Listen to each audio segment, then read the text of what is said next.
So here's the Centuro that I picked up and the guides that came on it as is.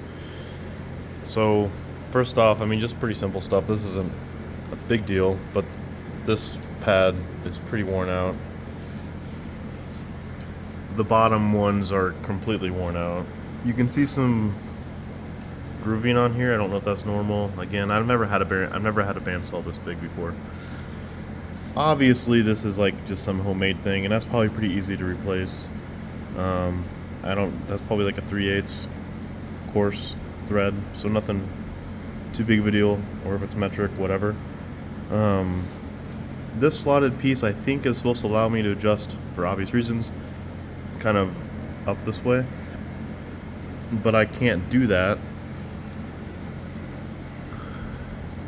Let me look at this again. Why can't I do that? I don't think I can do... Oh, I can't do that because this shaft hits this shaft.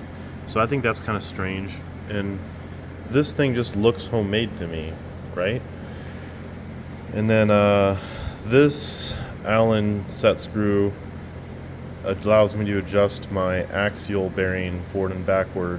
You would think that I have this much more room to back it this way, but I can't, because as you can tell, that groove right there is butting up against that slotted piece that I just showed you, which is attached to these two pieces, and I obviously can't move this vertical shaft backwards, right? So this is our reference point. It's attached. This is bumped up against the vertical piece, and therefore I can't let the bearing go backwards.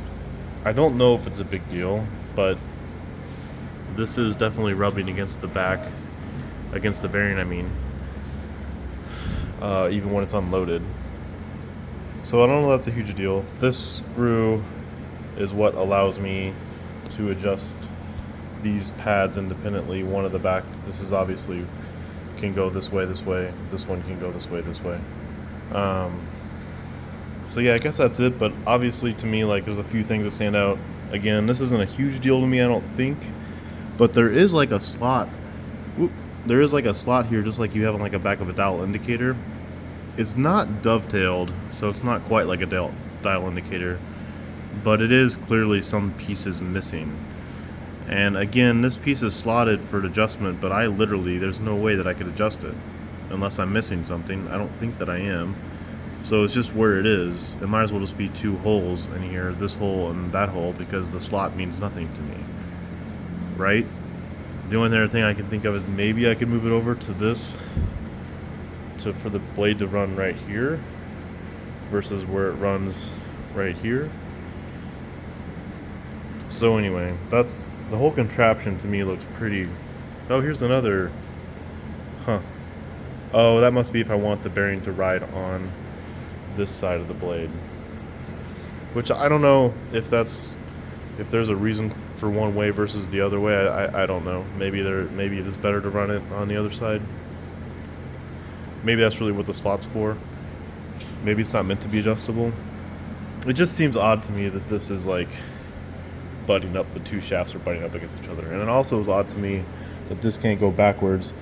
And this looks, now that I look at it, this also looks pretty homemade-y. This looks more like someone ground out like a chunk out of this thing, and that this bearing probably had a lot more play in it. Now obviously I can't go behind any further than that machine cutout. I mean, machine cutout's a strong word for it. Obviously just use a grinder. Someone just used a grinder, looked like.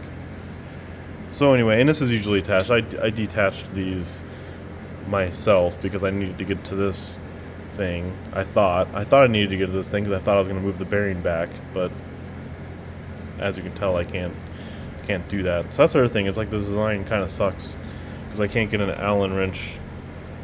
Hard to see in a video, but I can't get an Allen wrench without that plate being moved, and this plate doesn't really move out of the way. Another homemade looking dilly whopper. So that's all.